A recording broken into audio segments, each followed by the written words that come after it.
Hey guys, Andy here from Mediocre Hobbies coming at you with another Horus Heresy painting tutorial. Well, kind of. Games Workshop very kindly sent me out the beautiful new Scorpius Missile Tank for the Horus Heresy, and I'm going to paint it for you guys here today. If you guys have been watching along with my videos, you know that I'm doing Sons of Horus and Imperial Fist as my two Heresy legions, but I do honestly feel like I have enough tanks for both sides of those as it is. So for today, I'm going to be a little bit cheeky and paint this guy up to match my 40k Night Lord's army, which it's perfectly legal to do, take all the Heresy vehicles and use them in 40k. So I think they could use the help. They're an infantry heavy army at the moment, so I think it'd be cool to see some tracks. So stick around guys and enjoy the video. Okay, I got the Scorpius Missile Tank all built and sprayed black. The turret of course is not stuck in place. I'll remove that for the majority of the painting, just to make it a little bit easier. And like I said in the intro, I will be doing this for my 30k or 40k Night Lords scheme. So really nice, rich, vibrant kind of dark blues. So we're going to start with Night Lord's blue as the base. This will be the darkest blue on the miniature. And we are going to be using my tank stippling technique. I say my tank stippling technique. It's by no means mine. It comes from the Artist Opus YouTube channel, so if you ever want to see the guys who are true masters of doing this, I recommend you check out their channel. But I am learning as I go. I'm trying to become as competent as those guys are with this style of painting. So I'm using their Series D dry brushes, and I'm using a stippling technique to get a really nice kind of mottled layered paint look on the tank. This basically means I'll be going through 3 different colors, starting from the darkest blue I own and working my way through Cantor and then Macragge, going slightly lighter with the stippling each time. And this will give real depth to the color. It won't just be this big blue box, which is kind of boring and makes it look like a toy. It will be a lot more interesting and striking on the tabletop. So like I said, we're going to work up into Cantor blue now. And like I said, stipple that, but even lighter again, leaving the darker blue in all of the recesses and crevices. Always when you put on that first coat, you start to kind of freak out. Remember, the paints always dry darker than they are when you apply them. So even the way that screams really bright now and you think it may be too bright, it will go super dark in a moment as it's drying. And then we'll hit it with the Macragge blue. And like I said, we're going to go even less again, more of kind of a light dry brush across the hull, and then finish off with a light stipple in some of the more raised areas. My favorite thing about this kind of, or one of my favorite things, obviously the result is one of my favorite things, but the speed in which you can apply the base paint colors to tanks using this stipple technique is just incredible. Like I had all of the blue basically done on this tank in about 5 minutes, as I just stippled and dry brushed the next coat and the next coat and the next coat. And then all I had to worry about was some detail work, some silver piping, some black on some inner frames, tracks, you know, weapon systems, that kind of thing. So all in all, you could get a Rhino chassised vehicle from completely black undercoat to fully painted in less than an hour, I'd say, excluding drying time. Whenever I say the amount of time it takes to paint something, always take the drying time. I don't include that as painting time, although I probably should, if you know what I mean. But I always say brush time. How much time are you physically going to have a brush in your hand painting of a miniature? I would say it's less than an hour of brush time to get this piece fully painted.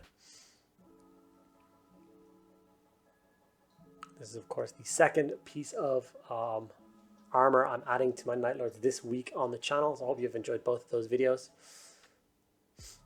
As you can see with the Macragge blue, I'm just going quite light on it, just hitting those flat raised areas. Okay, with the blue done, it's time to start blocking in some of the other parts. So we're going to use Abaddon black for those inner panels like I talked about earlier. I always like breaking up the kind of one color style of Space Marine tanks with as much other color as I possibly can. That's why I really like those like inner fendery parts that they have. I love hitting them with a different color, whether it be black or another color that would suit. I don't know why I didn't record properly the applying of the silver paint bit here. I do apologize, but I did use lead belcher paint and I hit all the silver parts on the tank. So the stacks, the other bits on the bolters, bits on the actual missile launcher, and the tracks. I don't know why I didn't press record. Maybe I thought I did and I forgot to. I don't know. I apologize for that. But hopefully you can see where I placed the lead belcher on the tank. Obviously those side skirts for standing on as well. Okay, now I believe it's a time in the miniature where it's time to apply transfers before I start doing any of the weathering or damage work on it. So I cut some transfers in half so they go on these crazy doors on the side. Whether that looks good or not, I'll leave that up to you. And one big nice Nightlord symbol on the front. I then grabbed the null oil and applied that to all of the metallic parts on the miniature. So tracks, the stacks, the bits on the gun, that kind of thing. Another super quick and easy scheme, just add a little bit of depth to those metallic parts.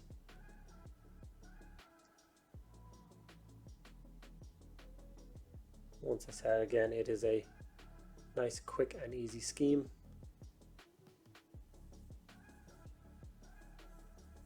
From here, the tank is starting to look really nice, but something isn't quite right.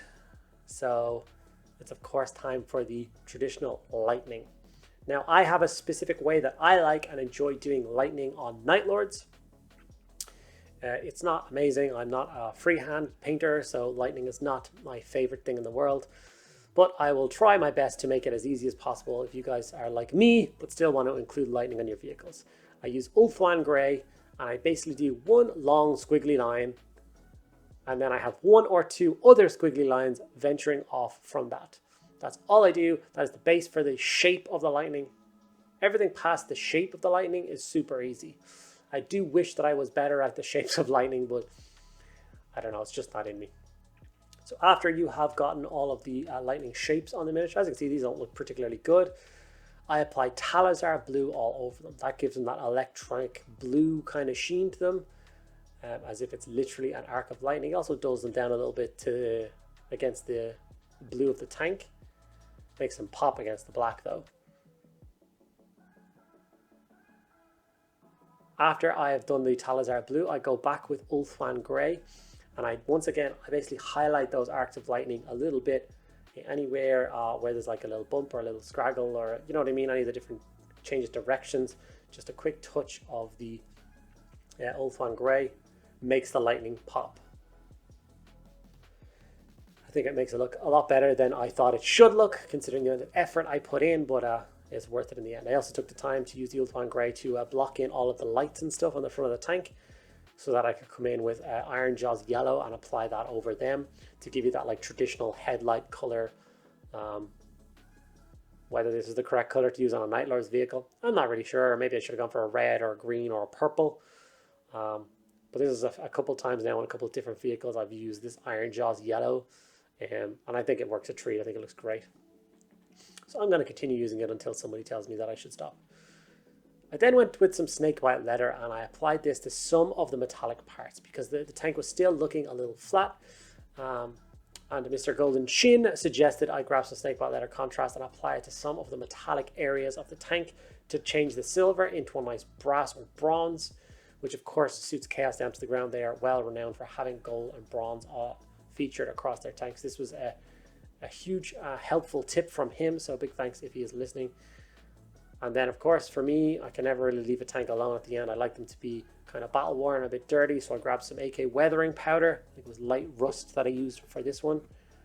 Track rust, I do apologize, from AK, and applied that into the nooks and crannies and crevices along the bottom half of the tank and some over the top of the hull and a few other bits and pieces. I always think this is a really nice finishing touch to any tank.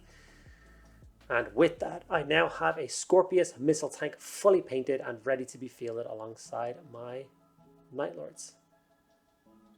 No part of this paint scheme was long, none of this was difficult, very easy to follow, and I hope you guys very much enjoyed this video.